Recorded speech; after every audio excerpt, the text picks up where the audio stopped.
muhiimada uu leeyahay maalinku waxaynu wada ogsoonnahay ilaahay wuxuu inoogu deeqay 24 saacadood maalin walba. waxaynu wada ogsoonnahay sidoo kale maalinka waxaynu ku qaadano in la inaga xisaabin doono maalinta aakhiro. haddaynu nahay haddaba dhalinyaradii Soomaaliyeed waxay nala gudboon oo aan mar walba soo jeedin lahaa inaynu maalinkeena ka dhigano maalin runtii qurux badan oo qiimo iyo qaayo ku fadhiya oo aynu qabanno wax kastoo inala gudboon oo aynu ku horumarin karayna markaa nafteena, familkeena iyo waliba wadankeena. 24 saacadood sidaynu haddaba u qiimaynaa?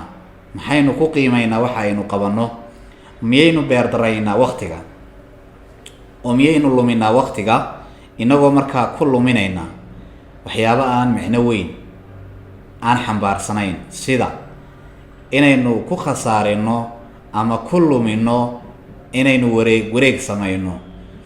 waxaa la isweydiiyaa qofku goorma ayuu ilaashan karaa waqtigiisa? waa marka uu leeyahay ama uu helo wax la yidhaahdo jiheeye. jiheeyuhu qofka wuxuu u sameeyaa manhaj ama waxa la yidhaahdo nidaam uu ku shaqeeyo oo uu ku howlgalo. haddii aynu bilaa jiheeye noqono oo uu jiheeyuhu inaga lumo, waxa hubaala in laynaga faa'iidaysanayo oo laynooga faa'iidaysanayo si dadban iyo si toosa labadaba. yaa inaga faa'iidaysanaya? waxa inaga faa'iidaysanaya qof wal oo dabcan bini aadama oo dunidan guudkeeda saaran, walow kaana waalidkeen, walaalaheen, asxaabteena, dhammaan classmatekeena iyo intaynagu urursan oo dhan.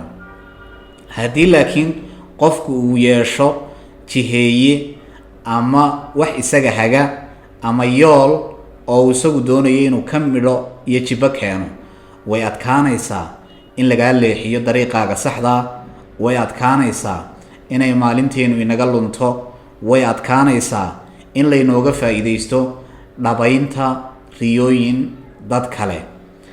laakiin waxaynu ku dagaalami karaynaa oo aynu hub ka dhigan karaynaa oo aynu iska difaaci karaynaa yoolal cid kale inaynu dhabayno oo aynu rumayno kuweena marka aynu la nimaadno oo aynu garanno qiimaha ay leedahay inaynu noolahay, inaynu soo toosnay, in Rabbi inoogu deeqay maalin kasta 24 saacadood oo inaga laynoogu deeqay marka laga reebo 7 saacadood ee aynu hurudno ee aynu nafteena nasinayno.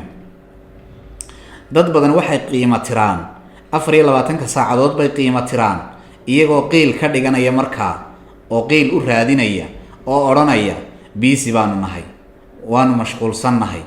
oo marka la weydiiyo maxaad ku mashquulsan tihiin, maxaa inoo qabsoomay, xageedta laakiin u socotaan, ma qeexi karaan, inoomana qeexi karaan halka ay ka yimaadeen, halka ay u socdaan iyo waxa uu yahay hadafkoodu. waxaasoo dhan lumiyaana waa jiha la'aanta iyo jihayn la'aanta nafta iyo weliba qorshe cad oo aynu ku howlgallo oo aynu ku dagaal gallo oo aynu ku dhacsanno waxa aynu doonayno inaynu gaadhno nolosha mustaqbalka dhow iyo ka dheerba. haddaba si aynaan u noqon dad jiha la'aan socda, si aynaan u noqon dad dabadhoona oo cid kale u noqda inay u dhabeeyaan riyooyinkooda, waxay nala gudboon inaynu noqonno dad yool iyo hadaf leh, jiheeyana naftooda, maareeyana wakhtigooda, isla markaana u howlgala sidii ay maalin waliba u noqon lahayd maalinteenii. taas ayay nala gudboon. maanta waa maalinteenii, berrina waa maalinteenii, saa dambana waa maalinteenii oo cid inaga qaadi kartaa ma jirto haddii aynu caafimaad iyo weliba cimri iyo weliba geeri ay ina dayso. cid inaga qaadi kartoo kale ma jirto inagoo beerdarayna oo lumina mooyaane.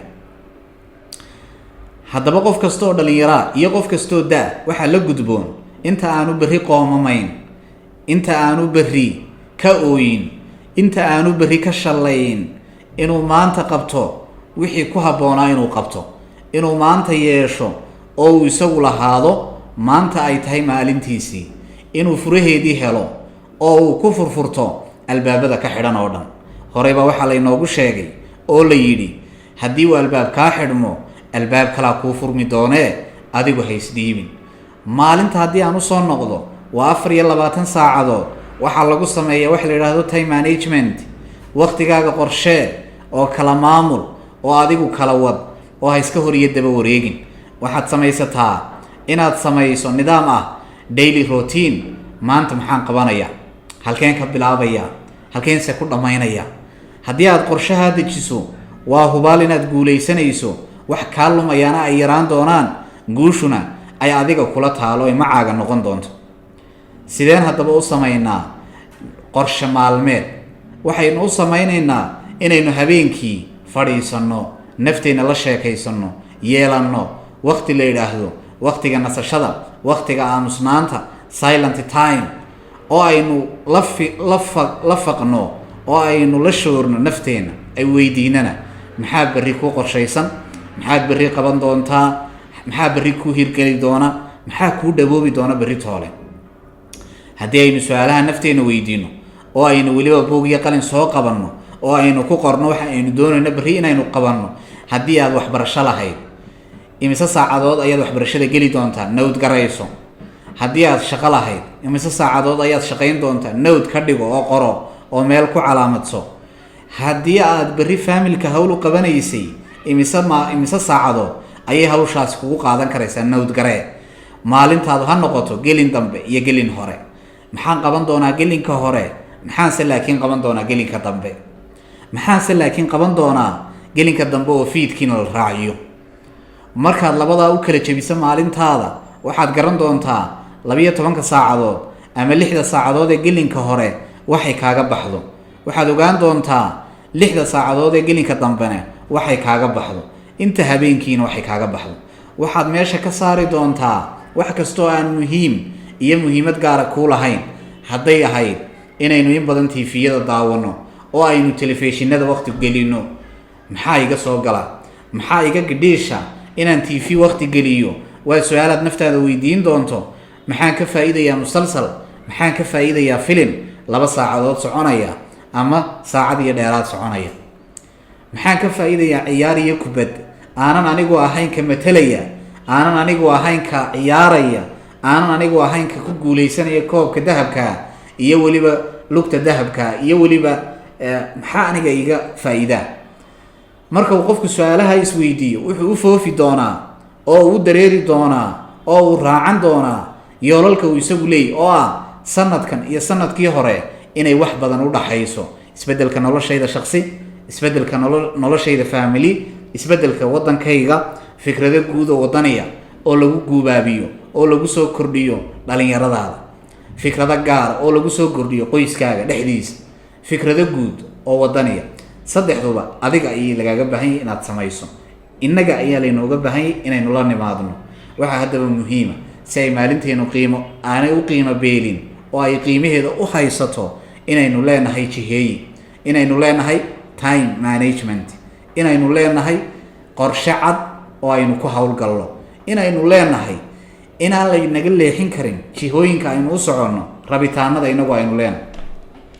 waxaa inta badan dhallinyaradeenna ku badan oo had iyo jeer inagu soo noqnoqda in qofku uu noqdo dabadhoon, qof cid u raran oo cid u adeega, isagoo laakiin isagu u haysta inay isaga dani ugu jirto.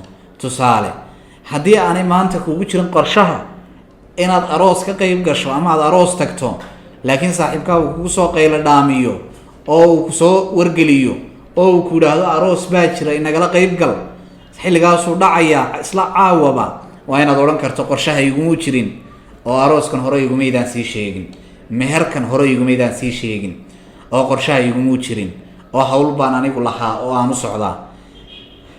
waxaa inta badan dhallinyaradeenna ku badan in layna marin habaabiyo oo dalxiisya aynaan sii qorshayn, iyo weliba inaynu la soo adeegno dhalinyarada qayrkeena oo aynaan sii qorshayn laynagu qasbo, iyadoo markaa laynoogu dhigayo inay dan inoogu wada jirto. laakiin marka laga soo noqdo arooska, marka laga soo noqdo dalxiiska, marka laga soo noqdo ciyaarta, marka laga soo noqdo suuqyada, ood adigu isweydiisa maxaa kuu qabsoomay, waxaa kuu soo baxaya inaad adigu weli zero taagan tahay, wax kuu qabsoomayna aysan jirin, laakiin aad ka dhabaysay oo aad u dhabaysay riyooyinkii dadkaa kale ku adeegsanaya asxaabtaada. laakiin markastoo aad qof noqoto oo aad qorshe iyo leedahay adigu, waxaa adkaanaysa in lagu marin habaabiyo oo dariiqii saxdaa lagaa leexiyo oo yoolkaagi uu noqdo mid aan korayn. laakiin markastood istiigtu ku adkaato oo aynu ku dheganaano yoolka iyo visionka inagu aynu leenahay si aynu u gaadhno, waxa ina saacidaya inaynu sameyno time management, waqtigeena oo aynu maarayno oo aynu qorno qorshe aynu ku kaabno. waxaa kaloo ina saacidaya inaga oo ay naga go-an tahay waxaynu doonayna inaynu gaadhno. wabilaahi tawfiiq. waxaan kusoo koobayaa inaynu noqono dad mar walba jiheeye leh, dad mar walba 24 saacadood ay ugu soo dhammaato si khayr leh oo qurux badan oo qiimo leh oo isla markaana xiise gelisa. وعليكم السلام ورحمة الله تعالى وبركاته.